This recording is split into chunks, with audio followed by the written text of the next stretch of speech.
चलिए आज हिंदी के विषय में पढ़ाते हैं आप उनको। हिंदी है क्या? हिंदी बहुत दिनों से आप लोग सुन रहे हैं, समझ रहे हैं कि हिंदी क्या है। हिंदी देखिए, संस्कृत से उद्धृत हिंदी शब्द है, लेकिन हिंदी को जानने के लिए इसका मूल पॉइंट है कि जिसकी लिपि देवनागरी हो तथा संस्कृत व्याकरण पर आधारित हो, उसी का नाम हिंदी है। और हिंदी का जहाँ तक प्रादुर्भाव की बात है, यहाँ देखिए संस्कृत से पाली बना और पाली से प्राकृत बना, प्राकृत से अपभ्रंश का निर्माण हुआ और अपभ्रंश से अवहट्ट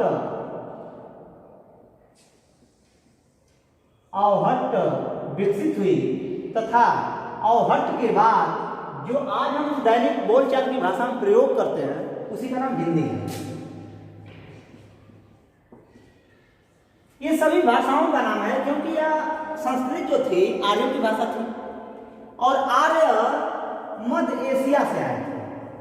आर्य मध्य एशिया से आए थे और जब मध्य एशिया से भारत में प्रवेश करते हैं तो यहाँ की जो जनता थी उसको अनार्य कहा गया और जो अनार्य यहाँ की जनता थी उनकी जो भाषा थी उसको कहा गया द्रविड़।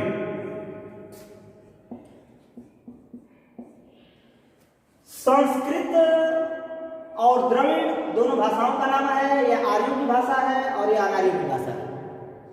रही बात आर्यों की भाषा, तो आर्य जब विजेता होता है तो अपनी भाषा का प्रचार प्रसार करता है और यहाँ पर प्रचार प्रसार जब आर्यों ने किया तो इसलिए अपनी भाषा का प्रचार प्रसार किए और यहाँ की भाषा को धीरे धीरे लोप करते चले गए।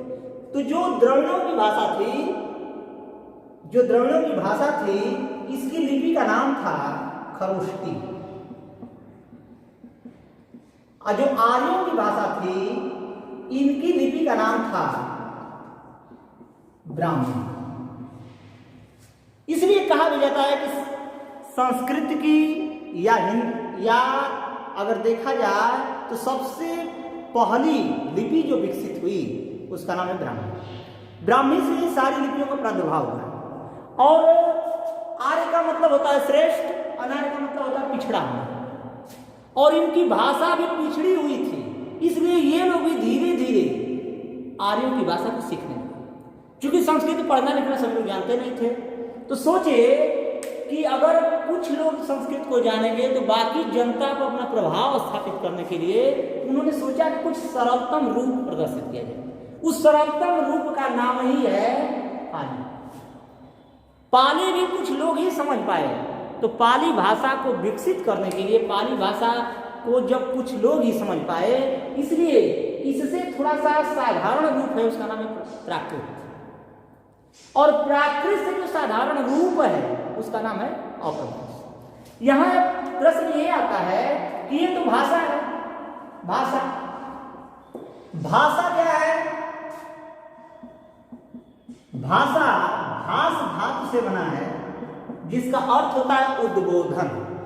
इसका अर्थ होता है उद्बोधन। इसका मतलब होता है कि भाषा के द्वारा हम विचारों का लेन देन करते हैं, अपने विचारों को देते हैं, दूसरों के विचारों को ग्रहण करते हैं। उसका नाम क्या है? भाषा। और भाषा की न्यूनतम इकाई जो होती है वर्ण विन्यास होता है, अक्षर होता है। तो यहां पर हम देखेंगे कि कोई भी भाषा बिना लिपि की नहीं होगी। कोई ऐसी भाषा संसार की नहीं बनी है जो बिना लिपि की हो। तो उस लिपि का नाम है, जैसे लिपि एक शब्द है। आप सोचेंगे आखिरकार लिपि है क्या? लिपि क्या है? अक्षरों की संख्या, संरचना एवं उच्चारण को जो निश्चित करे उसका नाम लिपि। लिपि ही बताती है कि हिंदी में वर्णों की संख्या 52 है। लिपि बताती है कि हिंदी में वर्णों की संख्या क्या है? 52 है और इसमें स्वर की संख्या 11 और व्यंजन की संख्या 35 है। और इसके माध्यम से अब हम आप लोगों को बताते हैं कि ब्राह्मी लिपि और जो खरोष्टी लिपि थी, इसमें दोनों में अंतर क्या था? ब्राह्मी लिपि और खरोष्टी लिपि में अंतर क्या था? ब्राह्मी लिपि चूंकि आर्यों की थी, ब्राह्मी लिपि का मतलब होता है बाएं से दाएं, कहा जाता है कि बाएं से दाएं के तरफ जो भाषा लिखी जाती है, बाएं से दाएं की तरफ जो भाषा लिखी जाती है वो ब्राह्मी लिपि कहलाती है। और उसके ठीक उल्टा जो दाएं से बाएं की तरफ भाषा लिखी जाती है उसका नाम है खरोष्टी। खरोष्टी का मतलब होता है, यह होता है दाएं से बाएं की तरफ। तो दाएं से बाएं की तरफ जो लिखा जाए उसका खरोष्टी, और बाएं से जो दाएं की तरफ लिखा जाता है उसका नाम क्या है? ब्राह्मी। ये रहा लिपियों का विन्यास।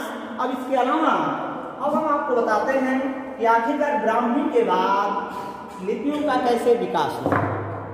यहां देखिए, ब्राह्मी के बाद नागरी लिपि बनी,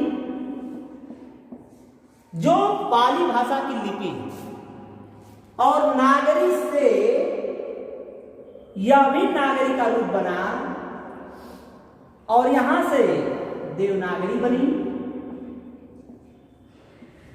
और यहां से देवनागरी बनी, और यह भी देवनागरी बनी। अब यहां समझने की बात यह है कि आपने ब्राह्मी को देखा तो ब्राह्मी जो थी संस्कृत की लिपि थी, तो आखिरकार नागरी क्यों बना भाई? बाद में देवनागरी होता क्यों चला गया?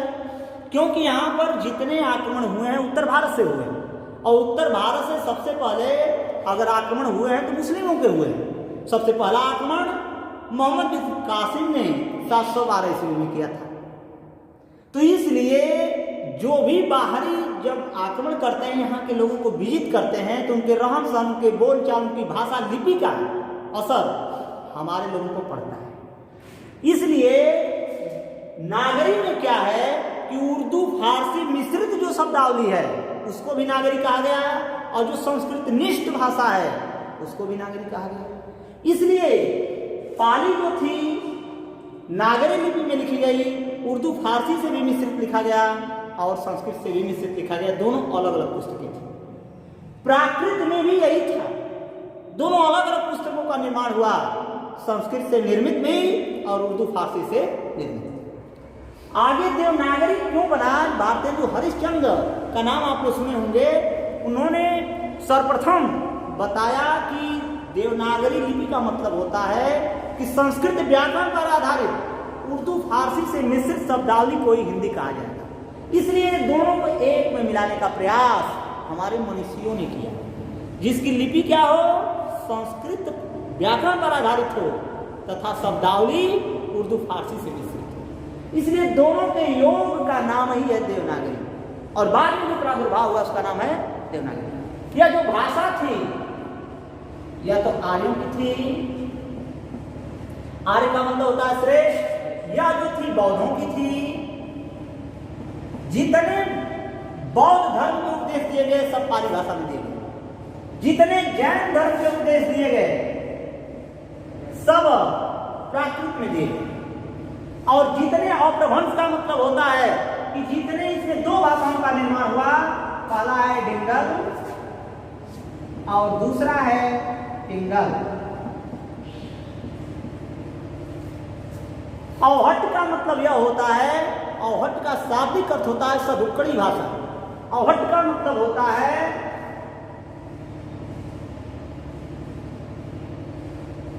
सदुक्कड़ी भाषा को अवहट कहते हैं। इसी का परिमार्जित रूप, व्यवस्थित रूप आज हिंदी दिखाई दे रही है। यहां हम देखेंगे आर्य जो थे संस्कृत में सबसे पहले अपनी बोलचाल को अपनाए, तो उन्होंने ही आर्य जो थे वेदों पर आधारित भाषा का निर्माण किए। वेद, दूसरा उपनिषद, तीसरा पुराण, चौथा ऋचा, और पांचवा जो नंबर है वह है वेदांत। वेदांत का निर्माण आर्य ने किया था। ये देखिए संस्कृत पर आधारित है। बौद्ध जो थे इन्होंने भी 4 पुस्तकों का निर्माण किया। पहला है विनय पिटक,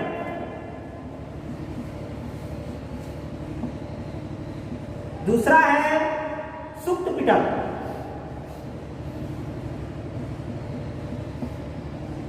और तीसरा है अभिधम पिटक।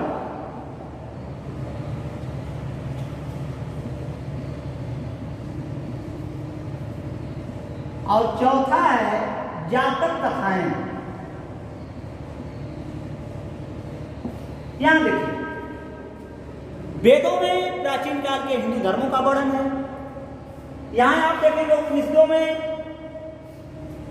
जो विद्यार्थियों द्वारा वेद शास्त्र का प्रश्नोत्तर किया जाता था, गुरु के समीप बैठकर विद्यार्थियों द्वारा जो वेद का प्रश्नोत्तर किया जाए उसका नाम उपनिषद। पुराण क्या है? देवी देवताओं के विभिन्न रूपों को अवतार लेकर जो किए गए कार्य क्रियाकलाप हैं उसका नाम पुराण है। वैदिक मंत्रों को जब व्यवस्थित किया जाए, वैदिक मंत्रों को ही ऋचा कहते हैं। ऋचा दूसरा शब्द नहीं है, वैदिक मंत्रों को क्या कहते हैं? ऋचा। यहां देखिए वेदांग क्या है? जो वेद के एक एक अंगों को प्रदर्शित करे उसका नाम वेदांग है। तो वेदों की संख्या 4, उपनिषद की संख्या 108, पुराण की संख्या 18, ऋचा की संख्या लगभग 8000 और वेदांत की संख्या 6 ये होती है। ठीक है, आज इतना ही, अगले दिन धन्यवाद।